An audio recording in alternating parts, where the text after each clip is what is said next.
Hello everybody, I'm Grant Fluff from Flusher Sports Zone and welcome back to another YouTube video. Just real quickly, I would like to mention I have been dealing with an on and off cough for the past week, hence why I have not been able to commentate any games recently. Don't worry, voice is getting better. We should be back to broadcasting some baseball this weekend and hopefully on schedule with our regular Bruins broadcast. Alright, now on to the video where, yep, it's about Blake Bortles because what else is new?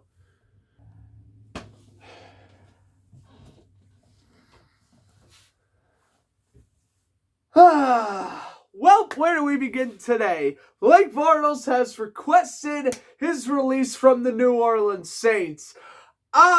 Yeah, so here's the deal. I was about to make a video last week about how ridiculous it was for the Saints to sign Andy Dalton when they already had Bortles there. I thought that was stupid, and I still think it's stupid. Why would you bring in a veteran backup quarterback when you already have a veteran backup quarterback? It's simple. You re-sign Winston, you get Bortles as your QB2, or Ian Book as your QB3, flip around, whatever works.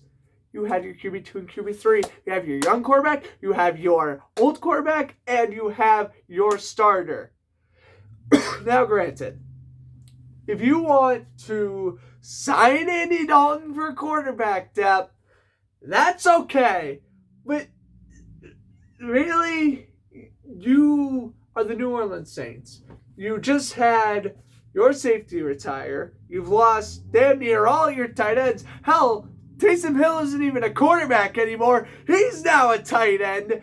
And what do? You don't address the positions. You lost Teron Armstead.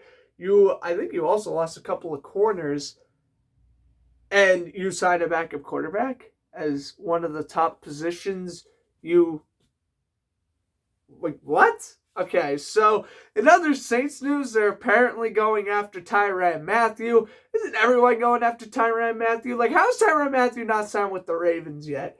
That could be another rant for another day. He flat out said he wanted to sign with the Ravens. Why has it been 3 weeks of free agency and he hasn't signed with them yet? No idea. That's a different story for a different day. This story is about this man who tortures my life every single football season because I spend money on these jerseys and all of this memorabilia just for him to be whether it's a backup, a third string, a fourth string, a practice squad. I'm just so fed up with this. And again, third string quarterback currently, and he's releasing. This wasn't because he was outright cut. He requested the release in which the Saints will grant.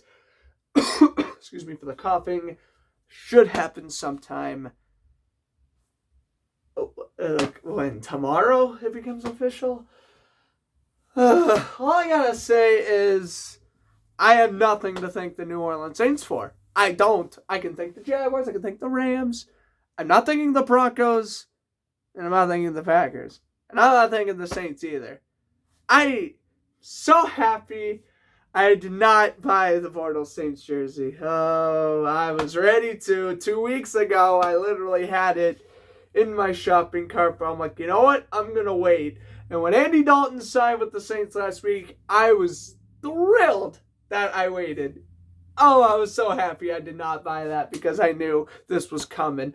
Whether Bortles was requesting his release now or before or after the end of training camp or the preseason, I already knew it was happening. I was like, wait, we're gonna wait a minute, we're gonna see where he goes next, and then we're gonna go buy that jersey. So yeah, you'll probably never see a Bortles Saints jersey.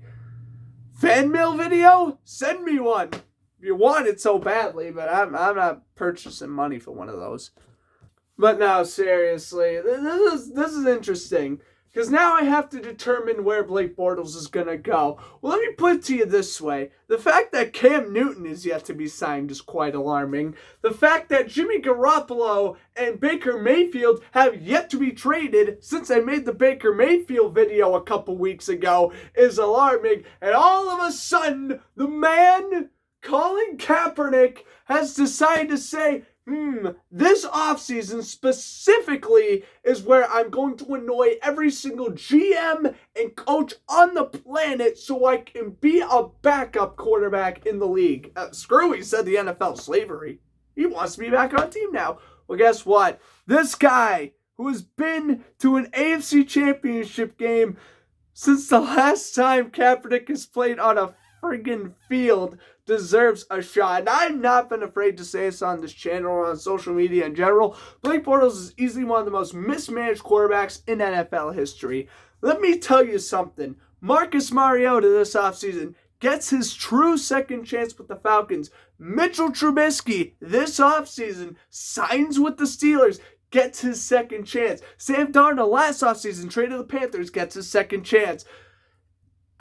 These young quarterbacks, even Jameis Winston to a certain degree, these young quarterbacks get second chance after second chance after second chance. And now we're looking at Blake Bortles, a guy who maybe other than Winston is more successful than all of them. Trubisky, Mariota, absolutely. Compare careers. Maybe Trubisky, Mariota slightly more talented in certain areas, but overall career achievements. And here's the deal. I gotta be brutally honest here. I don't know what the road is here. All right, I don't know what the end game is for Blake here. All right, his birthday's gonna be this month. He's gonna be 30. You know, unless he gets lucky like Ryan Tannehill was lucky in Tennessee, you're not giving a 30-year-old quarterback who hasn't played a snap in over 2 years a real chance other than being a QB2 or QB3. I mean, think about it this way. Bortles is requesting a release to be a QB2 instead of a QB3. He can just take the $700,000 the Saints are giving him and be like, okay, you know what? If I'm the third string quarterback, if I'm the practice squad quarterback, at least I can say I'm a member of an NFL roster. But finally, after 2.5 years, Bortles is finally saying, you want to know what? No, I don't want to be stooped down to a QB3. I don't want to be replaced by John Wolford or Jeff Driscoll or even on the Packers, Kurt Benkert. He's like, I'm done with this, man. I want to be a QB2. I'm fine with not being a starter. I haven't been a starter since 2018. I'm fine if you don't give me a starter job, but you got to at least give me the QB2 job. And should Bortles wait until after the draft to sign elsewhere? Maybe he will, maybe he won't. He probably will at the rate we're going right now because draft's also at the end of this month. But yeah, I would say Bortles is waiting until after the draft. So this should hopefully be the last Bortles video for a few weeks. Where do I think he's going to sign? Man, I mean, the fact that Garoppolo and Mayfield haven't left their respective teams yet really confuses me about the current quarterback market. I must say this, though. If Baker Mayfield does not go to the Seattle Seahawks, Blake signing with the Seahawks. All right. He's going to be the QB2 in the Seahawks. I mean, he has Drew Lock and Jacob Eason. You can beat out Jacob Eason as a QB2, I would hope. Maybe, just maybe, if Drew Lock struggles, you can start a game or two. Maybe it's like the Week 18 game, but who cares? At least you can start a game, play a couple of games, and just end off your career on a high note. I don't know what the deal is, man, but there you have it. There's the video. My Bortles rant's done. Just disappointed, man. Why did you sign with the Rams in 2019? I swear, if I ever have Bortles on an interview, that will be a question. Why did you sign with the Rams in 2019 when the Denver Broncos just offered you a contract and you flat out said no to be a backup? I will never understand until the day I die. Maybe we'll get answers. We probably won't. But, you know what? I gotta give credit, though. Props to Blake. You know, obviously I'm going to be a little bit biased. I'm going to favor with Blake more on some opinions. I'm also going to be brutally honest, like with the signing with the Rams 2018. I'm also going to be brutally honest with some of the transactions or moves he makes, but this one was smart. He already knew he was going to be the QB3, maybe 4 on the Saints, depending on how he booked plays in the preseason. He was like, dude, I'm not going through 2020 again. Just, no. I'm not going to be flipping teams being a QB3 or 4. And with a guy turning 30 years old with his career basically hanging in the balance now, I kind of can't blame him. Maybe he goes to the Saints. Maybe he goes to who needs a quarterback? The Lions, maybe? I don't know. But maybe he goes somewhere. We'll see. Maybe Sean McVay just picks him up for a third time because why not? I mean, Bortles should be better than John Wolford, right? You know what, man? I'm not the biggest Ram fan in the world, but if they were to repeat as Super Bowl champions, Blake Bortles backing up Matthew Stafford would make me a pretty happy guy if they were to repeat as champs. So we'll go with that. I'll be a Ram bandwagon. Ram bandwagon. Trevor Lawrence, please save the Jaguars from being total garbage next year.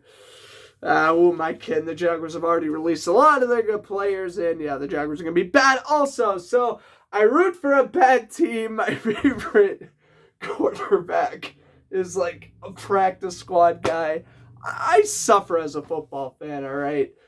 I don't know. I think I'm going to be cheering for the Chargers next year unless the Jaguars can truly show me that they are worth cheering for next year. Again, if Blake Bortles can really get a good QB2 job and can maybe start a couple of games, I don't know. And I'll definitely try to commentate those games next season if he does, but it's only a wait-and-see approach, man. That's all I'm going to say. But I hope you guys enjoyed the video. If you hit that like button, I'm Grant Fluff of Fletcher Sports. I'm saying enjoy the rest of your evening. More Bortles videos coming soon because he's going to be signing somewhere. The question is when.